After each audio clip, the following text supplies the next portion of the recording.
ವೀಕ್ಷಕರೇ ನಮಸ್ಕಾರಗಳು. ಈ ವಿಡಿಯೋದ ಮೇನ್ ಟಾಪಿಕ್ ಕಡೆಗೆ ಹೋಗೋದಕ್ಕಿಂತ ಮುಂಚಿತವಾಗಿ ಕಿವೀಸ್ ವಿರುದ್ಧ ರೋಹಿತ್ ಶರ್ಮಾ ಅವರು ಭರ್ಜರಿಯಾದ ದ್ವಿಶತಕ ಬಾರಿಸಿ ಮಿಂಚಿದರು. ಇನ್ನು ವೀಕ್ಷಕರೇ, ಈ ಒಂದು ಸ್ಫೋಟಕವಾದ ಇನ್ನಿಂಗ್ಸ್ಗೆ ಪ್ರತಿಯೊಬ್ಬ ಭಾರತೀಯ ಫ್ಯಾನ್ಸ್ ಕೂಡ ಈ ಕೂಡಲೇ ಈ ವಿಡಿಯೋಗೊಂದು ಲೈಕ್ನ ವ್ಯಕ್ತಪಡಿಸಿ. ಹೌದು ವೀಕ್ಷಕರೇ, ನೀವು ಮಾಡುವ ಒಂದು ಲೈಕ್ಸ್ನಿಂದ ರೋಹಿತ್ ಶರ್ಮಾ ಅವರಿಗೆ ಮುಂಬರುವಂಥ ವರ್ಲ್ಡ್ ಕಪ್ನಲ್ಲಿ ಮೋಟಿವೇಶನ್ ಸಿಗುತ್ತದೆ.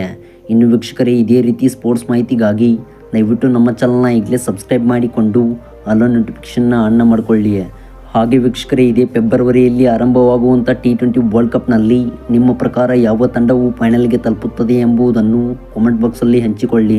ಹೌದು, ನೀವು ಮಾಡುವ ಪ್ರತಿಯೊಂದು ಕಾಮೆಂಟ್ಸ್ಗಳು ಕೂಡ ಮಹತ್ವದ ಕಾಮೆಂಟ್ಸ್ಗಳಾಗಿರುತ್ತವೆ.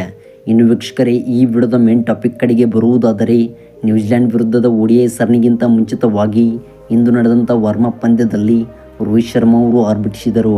ಹೌದು ವೀಕ್ಷಕರೇ, ಕೇವಲ ಎದುರಿಸಿದ 78 ಎಸೆತಗಳಲ್ಲಿ 200 ರನ್ ಗಳಿಸುವ ಮೂಲಕ ದಾಖಲೆ ಬರೆದು ಹಾಕಿದ್ದಾರೆ.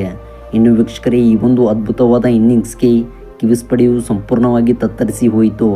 ವೀಕ್ಷಕರೇ, ಒಟ್ಟಾರೆಯಾಗಿ ಈ ಒಂದು ಸರಣಿಯಲ್ಲಿ ಭಾರತ ತಂಡವು ಗೆಲ್ಲುವ ಹಂತದಲ್ಲಿದ್ದರೆ, ಇತ್ತ ವೀಕ್ಷಕರೇ ಕಿವೀಸ್ ಪಡೆಯು ಕೂಡ ಸೇಡನ್ನು ತೀರಿಸಿಕೊಳ್ಳುವ ತವಕದಲ್ಲಿದೆ.